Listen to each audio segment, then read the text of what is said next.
ठंड का मौसम चल रहा था। सब पक्षी अपना अपना दाना इकट्ठा करने में मसरूफ थे। गौरी कौवी और कालू कौवा अपने तिनकों के घोंसले में आराम से बैठे हुए थे। कबूतर, तोता और रानो चिड़िया तीनों दोस्त थे। वो तीनों मिलकर दाना ढूंढते हैं। कबूतर, जाओ तुम गौरी और कालू को भी बता दो, इस बार बर्फबारी बहुत ज्यादा होगी, वो भी अपना दाना इकट्ठा कर ले। हाँ, वो कहीं कर ही ना ले। आलसी कालू कौवा और गौरी कौवी। हम जाकर बताते हैं, बाद में हमें तो नहीं कहेंगे कि हमें बताया नहीं। कबूतर वहाँ से उड़ता है और गौरी और कालू के घोंसले की तरफ जाता है। गौरी और कालू, चलो दाना लेने चलते हैं। तुम्हें हमारी चिंता करने की कोई जरूरत नहीं, हम खुद ही जाकर अपना दाना ले आएंगे। कबूतर वहाँ से उड़ जाता है और वापस रानो चिड़िया के पास जाता है। रानो ठीक ही कहता था तोता, वो आलसी कौवे दाना लेने नहीं जा रहे हमारे साथ, ऐसे ही हमारा समय जाया हो गया। नहीं जाना तो ठीक है, उनकी मर्जी। चलो दोस्तों, हम सब मिलकर दाना लेने जाते हैं। सब पक्षी वहाँ से उड़ते हैं और दाना ढूंढते हैं। कबूतर को थोड़ी दूर एक मीठा फल नजर आता है। कबूतर वो मीठा फल तोड़ लेता है। रानो ने भी सूखा दाना ढूंढ लिया था। सब अपना अपना दाना ढूंढकर वहाँ एक पेड़ के नीचे बैठ जाते हैं। मिल गया सबको दाना? हाँ, मिल गया, लेकिन मुझे दाना बहुत मुश्किल से मिला है। ये तो तुम ठीक कह रहे हो तोते, इस मौसम में सब पक्षी अपना अपना दाना ढूंढ रहे होते हैं, इसी वजह से दाना मिलना मुश्किल हो जाता है। चलो दोस्तों, अब घर वापस चलते हैं, हवाएं भी तेज हो रही हैं। सब पक्षी वहाँ से उड़ते हैं और अपने अपने घरों की तरफ जाते हैं। रास्ते में उन्हें एक बूढ़ी चिड़िया अपना घर बनाते हुए दिखाई देती है। सब वहाँ रुकते हैं। माँ जी, आपका घर पहले ही इतना अच्छा बना हुआ है, आप इस पर लकड़ियाँ और क्यों लगा रही हैं? बच्चों, थोड़े दिनों में जंगल में बर्फबारी होगी। घरों पर जब ज़्यादा बर्फ़ गिर जाती है तो उनके टूटने का खदशा होता है, इसलिए मैं इसको और मजबूत कर रही हूँ। माँ जी, लेकिन हमारे पास तो घोंसले ही हैं, घर तो हमने बनाए ही नहीं। अगर नहीं है तो बना लो बेटा, ठंड के दिन घोंसले में गुजारना मुश्किल हो जाते हैं। रानो चिड़िया, चलो अभी शाम होने में कुछ वक्त है, हम कुछ सूखी लकड़ियाँ काट लाते हैं। लेकिन हमारे पास तो कुल्हाड़ा ही नहीं, हम लकड़ियाँ कैसे लेकर आएंगे? अगर घर से लेने गए तो शाम हो जाएगी। बच्चों, आप ये मेरे वाला कुल्हाड़ा ले जाओ और जाते हुए वापस कर जाना। बहुत बहुत धन्यवाद आपका माँ जी। ऐसा कहते हुए सब पक्षी वहाँ से उड़ जाते हैं और सूखे पेड़ की तरफ जाते हैं। कबूतर लकड़ियाँ काटने लगता है। रानो चिड़िया और तोता लकड़ियाँ इकट्ठी करने लगते हैं। थोड़ी ही देर में वो काफी सारी लकड़ियाँ काट लेते हैं। सब एक गठरी लकड़ियों की बनाकर वहाँ से उड़ते हैं।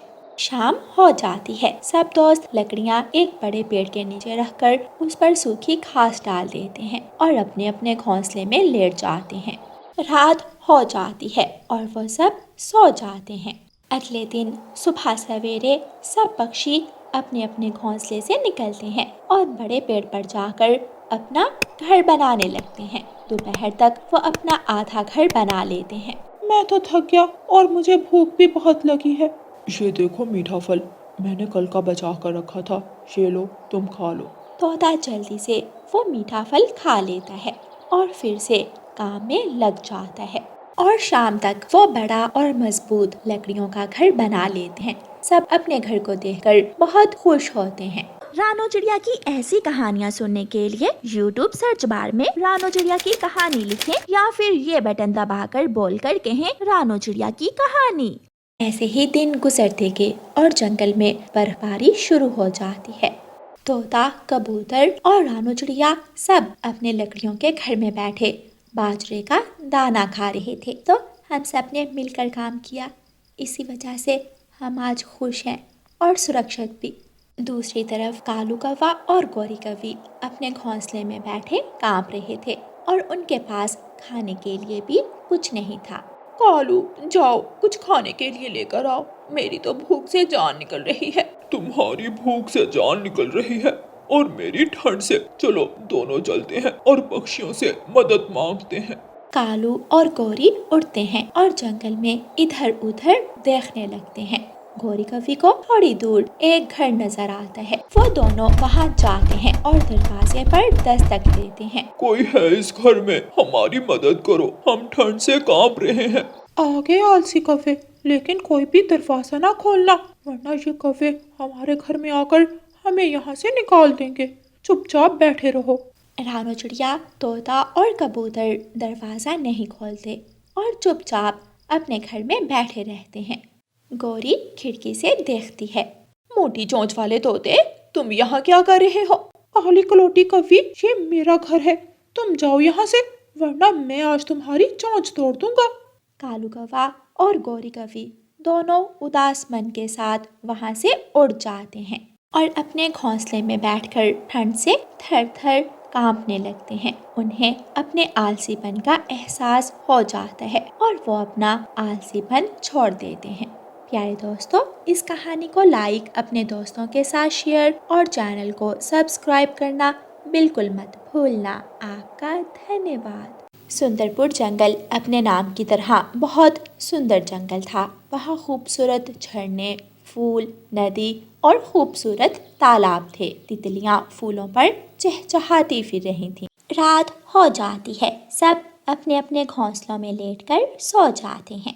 अगले दिन रानो चिड़िया सुबह सवेरे उठती है। बच्चों, चलो जल्दी से उठ जाओ, दाना खाकर जल्दी से आप स्कूल चले जाओ और मैं जाकर बकरी का चारा ले आती हूँ। कुकू और गुड़िया दोनों स्कूल चले जाते हैं और रानो चिड़िया अपनी बकरी के लिए चारा लेने जाती है। रानो चिड़िया घने जंगल में पहुँच जाती है। वहाँ हरी भरी काफी सारी घास थी। रानो वहाँ बैठकर घास काटने लगती है। वहीं थोड़ी दूर एक पेड़ के नीचे साधु बाबा बैठे हुए थे। कितनी मेहनती चिड़िया है, रोजाना अपने घर से इतनी दूर आ और अपनी बकरी के लिए चारा लेकर जाती है। बकरी के दूध से इसके घर का गुजर बसर मुश्किल होता होगा। मुझे इसकी मदद करना चाहिए, लेकिन कैसे करूं? साधु बाबा सोचने लगते हैं। मैं तो जादू से किसी भी इंसान और पशु का रूप ले सकता, क्यों ना मैं गाय का रूप लेकर इसके सामने जाऊं, ताकि ये मुझे अपने घर ले जाए। इस तरह इसकी मदद हो जाएगी। साधु बाबा अपनी आंखें बंद कर लेते हैं और कुछ मंत्र पढ़ते हैं। एक तेज रोशनी निकलती है और साधु बाबा एक खूबसूरत गाय में बदल जाता है। रानो चिड़िया घास लेकर वापस जाने लगती है कि साधु बाबा, जिसने गाय का रूप लिया था, रानो चिड़िया के सामने आ जाता है। मेरी मदद करो, मेरी मदद करो, कोई है जो मेरी मदद करे। रानो चिड़िया गाय की आवाज़ सुनकर उस गाय के पास आती है। ये आवाज़ कहाँ से आ रही है? यहाँ तो कोई पक्षी नजर नहीं आ रहा, सिर्फ पेड़ के पास एक गाय खड़ी है, लेकिन गाय कैसे बोल सकती है? मेरी मदद करो, कोई है? चिड़िया, मेरी मदद करो। रानो चिड़िया की ऐसी कहानियाँ सुनने के लिए YouTube सर्च बार में रानो चिड़िया की कहानी लिखें या फिर ये बटन दबाकर बोलकर कहें रानो चिड़िया की कहानी। रानो चिड़िया उस गाय के पास जाती है। आप बोल सकती हैं, आपको मेरी क्या मदद चाहिए? मैं दूसरे जंगल से आई हूँ, मैं रास्ता भूल गई हूँ। क्या आप मुझे कुछ दिनों के लिए अपने घर रख लोगी? जी ज़रूर, आप मेरे साथ चल सकती हैं। मेरे पास एक बकरी है, मैं आपको भी उस छपरे के नीचे बांध दिया करूँगी। गाय खुश हो जाती है और खुशी खुशी रानो चिड़िया के साथ चली जाती है। रानो चिड़िया घास अपने ऊपर रख लेती है। थोड़ी ही देर में रानो चिड़िया गाय को लेकर अपने घर पहुँच जाती है। कुकू और गुड़िया दोनों स्कूल से वापस आ गए थे। वो घर के बाहर बैठे हुए थे। कुकू भाई, वो देखें, मम्मा आ गई। लेकिन आज मम्मा के साथ कौन है? मुझे तो कोई गाय लग रही है, कितनी खूबसूरत है। कुकू और गुड़िया दोनों जल्दी से अपनी मम्मा के पास जाते हैं। मम्मा, ये कौन है? क्या ये हमारे साथ रहेगी? मुझे तो ये गाय बहुत खूबसूरत लगी है।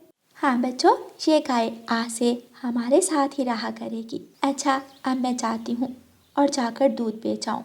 मैंने चारा लाने से पहले बकरी का दूध निकाल लिया था। मैं जाकर बेच आती हूँ। ठीक है मम्मा। रानू चिड़िया घर से दूध की बाल्टी उठाकर दूध बेचने चली जाती है। रानो बहन, आज मुझे आधा किलो दूध ज़्यादा दे देना, मेरी बहन आई हुई है। कबूतर भाई, सिर्फ 1 किलो दूध ही होता है, ये लें, ये आप ले लें। बाकी पक्षियों को मैं शाम को दे जाऊंगी। रानू चिड़िया कबूतर को दूध देकर घर वापस चली जाती है। कूकू और गुड़िया दोनों अपनी गाय के पास ही बैठे हुए थे। मम्मा, आप आज इतनी जल्दी वापस आ गई। हाँ गुड़िया बेटी, बाकी पक्षी जो मिलकर किलो दूध लेते थे, वो आज सारा दूध कबूतर ने ले लिया। चिड़िया, मैं आपको इतना दूध दे सकती हूँ कि सारे जंगल के पक्षी भी दूध पी लें, तो वो दूध ख़त्म नहीं हो सकता। गाय, तुम ये क्या कह रही हो? ये कैसे हो सकता है? आपका दूध तो बिल्कुल खुश्क हो चुका है। चिड़िया, तुम ठीक कह रही हो, लेकिन मैं कोई साधारण गाय नहीं हूँ, मैं जादुई गाय हूँ। आप सब अपनी आंखें बंद करो। वो सब अपनी आंखें बंद कर लेते हैं। गाय के मुंह में से तेज़ रोशनी निकलती है और गाय 4 बाल्टियाँ भरकर दूध वहाँ रख देती है। अब आप सब आंखें खोल लें। वो सब आंखें खोलते हैं तो देखकर हैरान हो जाते हैं। चिड़िया, जाओ, ये दूध ले जाओ और सारे जंगल में बेच आओ, तुम्हें खूब मुनाफा होगा। रानू चिड़िया जंगल जाकर सारा दूध बेच आती है और उसे खूब मुनाफा होता है। ऐसे ही शाम हो जाती है और रानू चिड़िया घर वापस आ जाती है। वो अपने बच्चों के साथ मिलकर भोजन खाती है और सो जाती है। इस तरह गाय रानू चिड़िया की जिंदगी बदल देती है। रानू चिड़िया अपने लिए एक पक्का और मजबूत लकड़ियों का घर बनाती है और खुशी खुशी अपना जीवन गुजारती है। प्यारे दोस्तों, इस कहानी को लाइक, अपने दोस्तों के साथ शेयर और चैनल को सब्सक्राइब करना बिल्कुल मत भूलना। आपका धन्यवाद। बच्चे अपने घर में डरे हुए बैठे थे। गुड़िया का छोटा भाई थोड़ा शरारती था। उसका बारिश में नहाने को मन कर रहा था। गुड़िया बहन, मुझे प्यास लगी है, मुझे पानी पीने जाना है। कोई बहाना नहीं चलेगा, मम्मा ने बारिश में बाहर जाने से मना कर रखा है। आपको पानी घर में ही मिल जाएगा। वो हंसने लगता है। मगर घर में तो पानी है ही नहीं, आप बताओ, आप बताओ। गुड़िया एक बर्तन लेकर अपना पंख खिड़की से बाहर करती है। थोड़ी ही देर में बारिश का पानी बर्तन में जमा हो जाता है। लो, अगर ये पानी पीने से प्यास ना बुझे तो बताना, मैं तुम्हें और पानी जमा कर दूंगी। नहीं, मुझे अब प्यास नहीं है, बुझ गई मेरी प्यास। गुड़िया हंसने लगती है। सारे बाहर जाने के बहाने हैं तुम्हारे, मगर मैं भी तुम्हें घर से बाहर किसी सूरत नहीं जाने दूंगी। अब चुप करके बैठ जाओ, मुझे पहले ही मम्मा की बहुत चिंता हो रही है। गुड़िया बहन, मम्मा बारिश से बचने के लिए कहाँ छुपी होंगी? पागल, बाहर कौन सा हमारे मामा जी का घर है? किसी पेड़ की ओर में, झाड़ियों में, या फिर किसी बड़े पेड़ के तने के साथ बैठी होंगी मम्मा। मम्मा चिड़िया इंसानों की बस्ती में किसान की गाय के बाड़े के पास बाहर एक पेड़ पर बैठी हुई बारिश से भीग रही थी। अच्छा ही हुआ जो आज मैं गुड़िया को साथ नहीं लाई, वरना बहुत मुश्किल हो जाता। चिड़िया, छोटी चिड़िया, सुनो। ये कौन आवाज़ दे रहा है मुझे?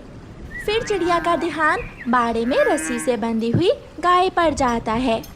चिड़िया, यहाँ आ जाओ, यहाँ छत है। चिड़िया डरती डरती गाय के पास बाड़े की छत के नीचे चली जाती है। मैं यहाँ आने से डर रही थी, मुझे इंसानों से बहुत डर लगता है।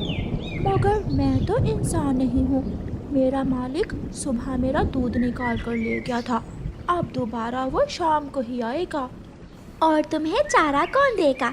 तुम तो यहाँ मज़े मज़े की चीज़ें खाती होगी। कब?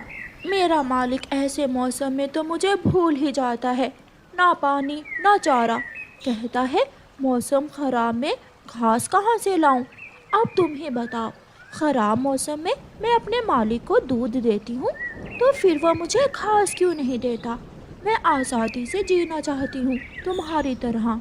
मेरे गले में रस्सी है और तुम आज़ाद। मुझे मालिक घास दे या ना दे उसकी मर्ज़ी, और तुम अपनी मर्ज़ी से आ सकती हो, जा सकती हो।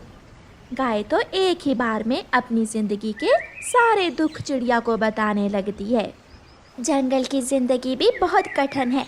अब मुझे ही देखो, मेरे बच्चे घर में हैं और मैं यहाँ मारे मारे फिर रही हूँ। क्या तुम्हारे बच्चे नहीं हैं?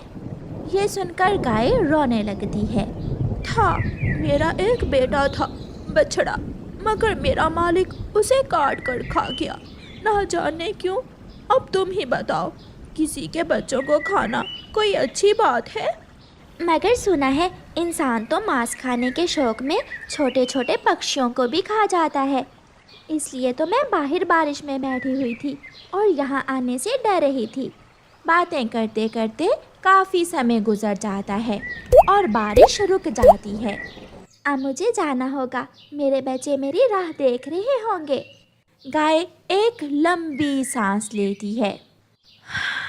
आज़ादी यही तो है, जब जी चाहे जाओ, जब जी चाहे आओ। चिड़िया वहाँ से चली जाती है। अपनी मम्मा को दूर से ही देखकर बच्चे खुश हो जाते हैं। मम्मा चिड़िया अपने बच्चों को गले से लगा लेती है। मम्मा आप ठीक हैं? मुझे आपकी बहुत चिंता हो रही थी।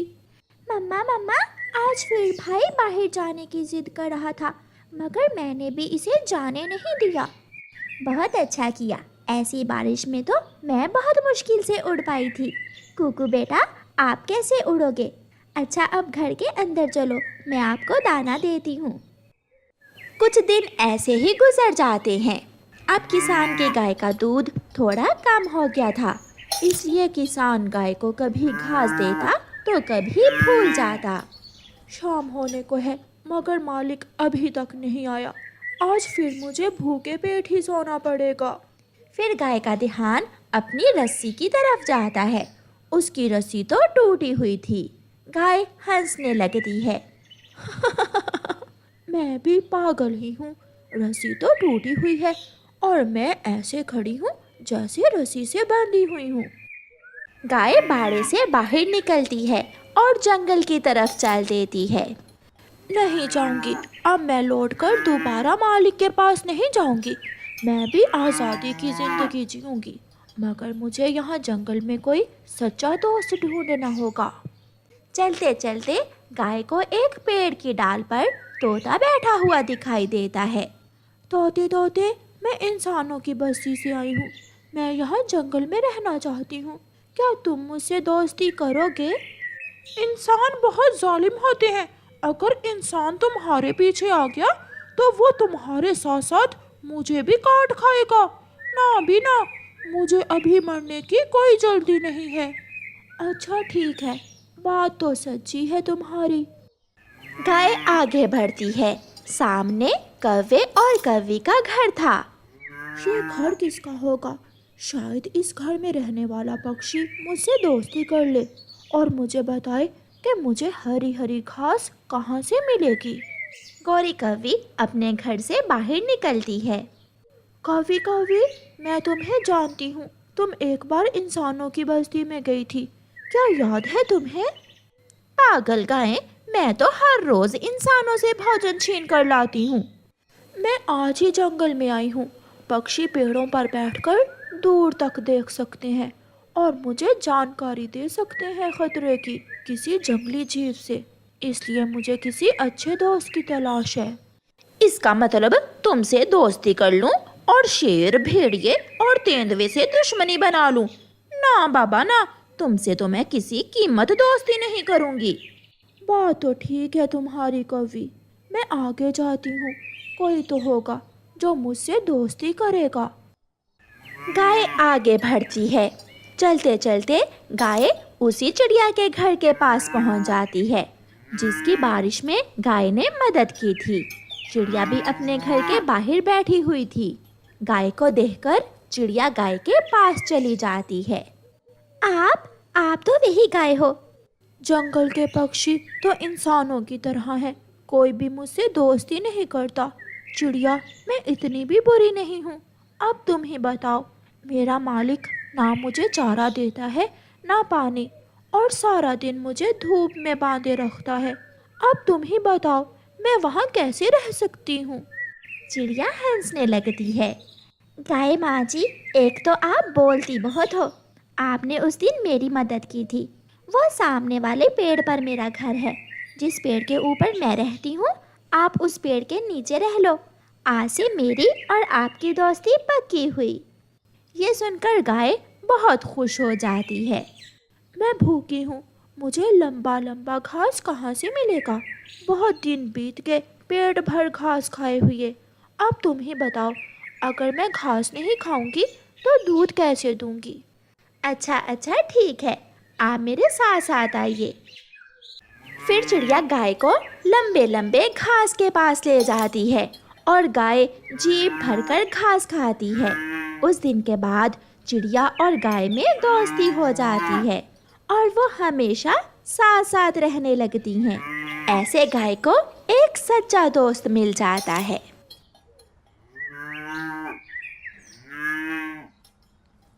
जग्गू कौवा अब बड़ा हो गया था, इसलिए जग्गू की मम्मा गोरी कौवी और पिताजी कालू कौवे को अपने बेटे की बहुत चिंता हो रही थी। कालू, मैंने तुमसे कई बार कहा है जग्गू को साथ काम पर लेकर जाया करो। अगर हमारा बेटा काम नहीं सीखेगा तो कल कैसे अपने परिवार का पालन पोषण करेगा। आ लेने दो, उसे मैं समझाता हूँ। सारा दिन जग्गू आवारा फिरता है। दिन को सोएगा तो फिर ही रात को मेरे साथ धंधे पर जाएगा। थोड़ी देर बाद जग्गू कौवा भी घर आ जाता है। जग्गू, तुम आज रात अपने पिताजी के साथ काम पर जाओगे। मम्मा, मुझे नींद आ रही है और मुझे डर भी लगता है। अगर पापा जी पकड़ेंगे तो साथ मैं भी पिटूंगा। ये काम मेरे लिए नया नहीं है। सारी उम्र गुजर गई मेरी इसी काम में। कभी भी आज तक तेरे पिताजी पकड़े नहीं गए।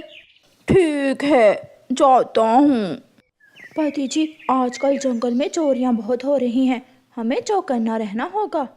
लूसी, हम बारी बारी सो लेते हैं। पहले तुम सो जाओ और मैं जागता हूँ, और फिर बाद में मैं सो जाऊंगा। मैंने खिड़की में घंटी रख दी है, अगर कोई चोर आया तो घंटी बज जाएगी। ऐसा कहते हुए लूसी सो जाती है। आधी रात हो जाती है। मम्मा, मम्मा, मुझे सुसु आया है। जाओ बेटा, बाहर पेड़ पर बैठकर कर लो। मम्मा, मुझे डर लग रहा है, आप मेरे साथ आए। फिर मम्मा चिड़िया अपने बेटे को सूसू करवाने बाहर निकलती है। कालू कौवा भी अपने बेटे जग्गू को उठाता है। जग्गू, जग्गू उठो, काम पर जाने का समय हो गया है। पापा, मुझे नींद आ रही है। उठ उठ, अपने पिताजी का हाथ बिठा और काम पर जा। फिर जग्गू मान जाता है। कालू कौवा और जग्गू दोनों अपने घर से निकलते हैं। ये आधी रात को कालू और जग्गू कहाँ जा रहे हैं? चिड़िया कौवे को जाता हुआ देख लेती है और कौवे को आवाज देती है। कौवे, कालू कौवे, आप कहाँ जा रहे हो आधी रात को? गोरी की तबीयत तो ठीक है? कालू कौवा रुक जाता है। गोरी की तबीयत ही तो ठीक नहीं है, उसे कल से तेज बुखार है। झूठ, पिताजी, मम्मा ने शाम को भी 3 रोटियां खाई थी। मम्मा ठीक हैं। तुम चुप कर जाओ। चिड़िया खामोश हो जाती है और अपने बेटे को लेकर घर चली जाती है।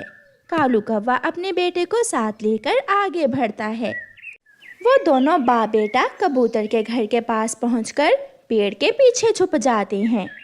पिताजी, आंटी चिड़िया ने हमें देख लिया था। सबको पता चल जाएगा अगर हमने चोरी की तो। आज हम खाली हाथ ही घर लौट जाते हैं। तेरे पापा कभी आज तक खाली हाथ घर नहीं लौट कर गए। कमाई करने आया हूँ, मैं कमाई करके ही घर लौटूंगा। तू चल मेरे साथ। और हाँ, अगर कभी भी पकड़े जाओ तो अपने घर का नहीं बताते। दोनों कौवे कबूतर के घर में घुसने की कोशिश करते हैं। खिड़की में रखी हुई घंटी से जग्गू का पाँव टकरा जाता है और घंटी जोर जोर से बजने लगती है। घंटी का शोर सुनकर कबूतर और कबूतरी भी उठ जाते हैं। कौन कौन हो तुम? भाग भाग जग्गू भाग। दोनों बाप बेटा खिड़की के रास्ते वहां से निकलकर भागते हैं। कबूतर भी डंडा लिए उनके पीछे पीछे दौड़ता है, मगर काले कौवे काली अंधेरी रात में जल्दी ही जान बचाकर भाग जाते हैं। कौन था पति जी, कौन था? वो कौवा था। मैंने अच्छे से देखा तो नहीं, मगर मुझे आवाज बिल्कुल कालू कौवे की तरह लग रही थी। सुबह देखूंगा मैं उसे। पापा पापा, मैं थक गया हूँ, मुझसे नहीं होगा ये सब। ऐसा हर रोज नहीं होता, पहली बार ऐसा हुआ है। फिर कुछ देर के बाद दोनों बाप बेटा खाली हाथ ही घर लौट आते हैं। गोरी अभी तक जाग रही थी। माल कहाँ है कालू जी, क्या लाए हो आज? सोना चांदी या पैसे? मम्मा मम्मा, आज पापा पकड़ेंगे। वो तो हम दोनों ने भागकर जान बचाई, वरना बहुत मार पड़ने वाली थी हमें। कालू अपनी नजरें झुका लेता है। क्या क्या कालू, जग्गू सच कह रहा है? हाँ, उस गंदी आंखों वाले कबूतर ने खिड़की में घंटी रखी हुई थी। जैसे ही हम उसके घर में घुसे तो घंटी की आवाज सुनकर सब उठ गए। सुबह हो जाती है, सारे पक्षी उठ जाते हैं, मगर कौवे अभी तक सोए हुए थे। कबूतर दौड़ा दौड़ा चिड़िया के पास जाता है। चिड़िया चिड़िया, आज रात मेरे घर में चोर आए थे। क्या बच गए तुम या फिर लुट गए? नहीं, मैं तो बच गया। वो कालू कौवा लग रहा था मुझे। वो कालू ही था, मैंने उसकी आवाज सुनी थी। कहीं कालू रात?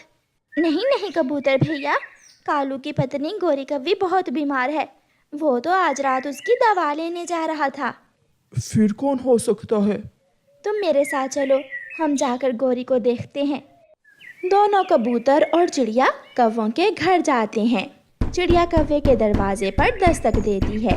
गोरी दरवाज़ा खोलती है। गोरी, अब कैसी तबीयत है तुम्हारी? मुझे क्या हुआ है, मैं तो अच्छी भली हूँ।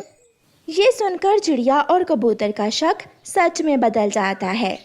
तो फिर रात मेरे घर कालू कौवा ही आया था। कहाँ है कालू, कहाँ है? ओए गंदी आंखों वाले, चल भाग यहाँ से। बड़ा आया मेरे सुंदर कालूपति जी पर झूठा चोरी का इल्जाम लगाने। शोर सुनकर कालू कौवा भी घर से बाहर आ जाता है। दोनों चले जाओ यहाँ से, वरना मार मार कर दोनों के पंख तोड़ दूंगा। हमें सब पता चल गया है, एक चोरी उल्टा सीना जोरी। चलो कबूतर भैया। चिड़िया और कबूतर वापस घर चले जाते हैं। रात चिड़िया ने मुझे और जग्गू को जाते हुए देख लिया था, इसलिए मैंने चिड़िया से तुम्हारी तबीयत खराब होने का झूठ बोला था। तो फिर मुझे बताया तो होता, कैसे चूं चूं कर रही थी चिड़िया। अगली रात गोरी कव्वी कालू कौवे से कहती है, कालू जी आज तुम घर में रहो, मैं जाती हूँ। अब तुम बूढ़े हो गए हो, अब चोरी करना तुम्हारे बस की बात नहीं है। ध्यान से जाना, पक्षी चोर को पकड़ने के लिए नए नए उपाय निकाल रहे हैं। चलो जग्गू मेरे साथ। प्यारे दोस्तों, इस कहानी में आगे बढ़ने से पहले जल्दी से वीडियो को लाइक कर दें और चैनल को सब्सक्राइब करना बिल्कुल मत भूलना। गोरी कव्वी जग्गू को साथ लेकर घर से निकलती है। तोते के केलों के बाग में जाकर गोरी कव्वी एक पेड़ पर बैठ जाती है। जग्गू तुम यहाँ बैठकर देखो मैं कैसे चोरी करती हूँ, कुछ मुझसे ही सीख लो। गोरी जैसे ही तोते के केलों के पौधों के पास जाती है, एक जोर का धमाका होता है और गोरी के पंख हवाओं में उड़ जाते हैं, क्योंकि तोते ने अपने केलों के पौधों की रखवाली के लिए बिजली की तारें लगवा रखी थीं। गोरी बिजली की तारों में फंसी हुई थी। जग्गू अपनी माँ को तड़पता हुआ देख रहा था, मगर डर के मारे अपनी माँ के पास नहीं जा रहा था।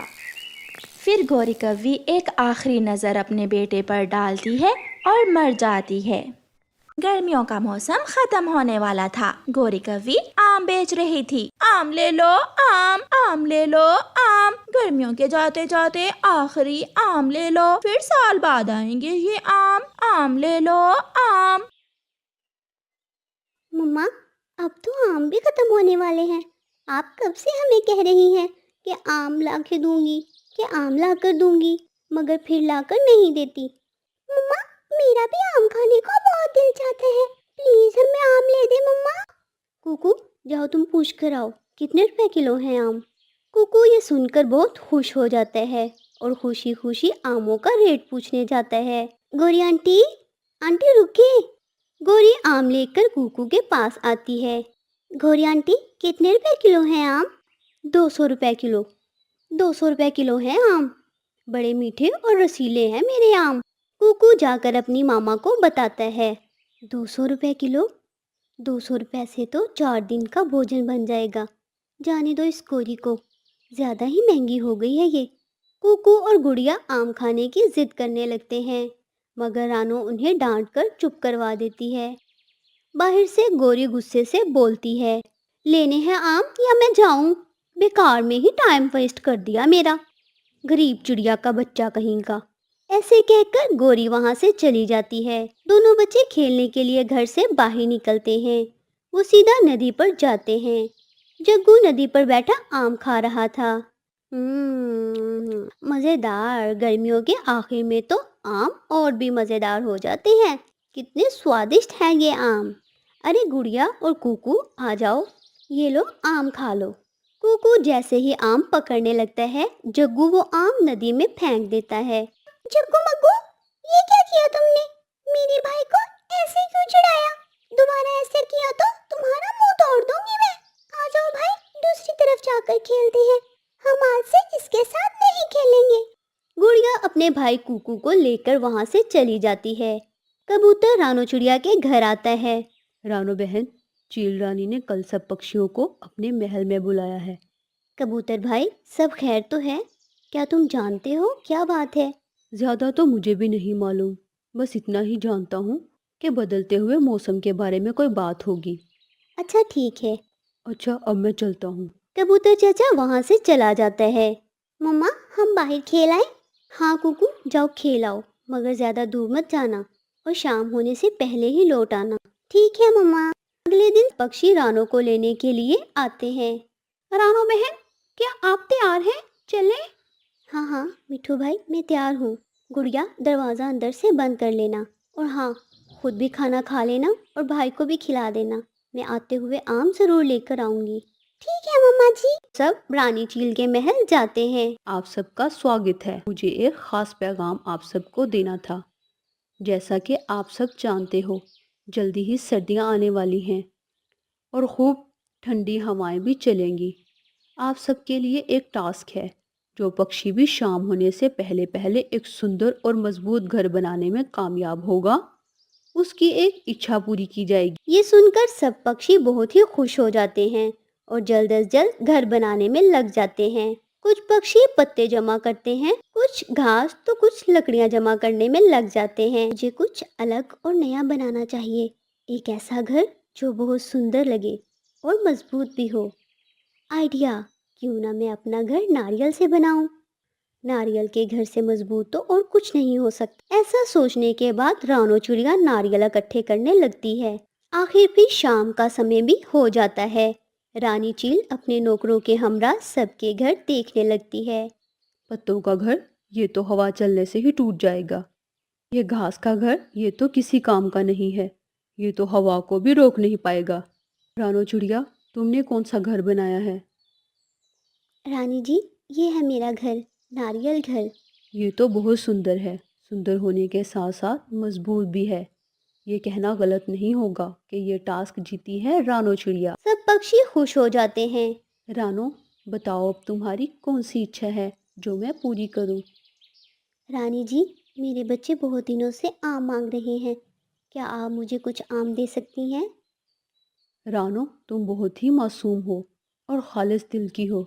अगर तुम्हारी जगह कोई और होता तो ढेर सारा माल और दौलत मांगता, मैं तुम्हें सिर्फ आम नहीं बल्कि आमों के पेड़ भी दूंगी। चील रानी रानों को आमों के पेड़ दे देती है। कुकू और गुड़िया जी भर के आम खाते हैं। आम के पेड़ों की वजह से उनकी गरीबी दूर हो जाती है और फिर वो खुशी खुशी रहने लगते हैं। प्यारे दोस्तों, अगर आपको ये हमारी कहानी अच्छी लगी हो तो इस तरह की मज़ीद दिलचस्प वीडियोस देखने के लिए हमारे चैनल को लाइक, शेयर और सब्सक्राइब करना हरगिज़ मत भूलिए। आपका धन्यवाद।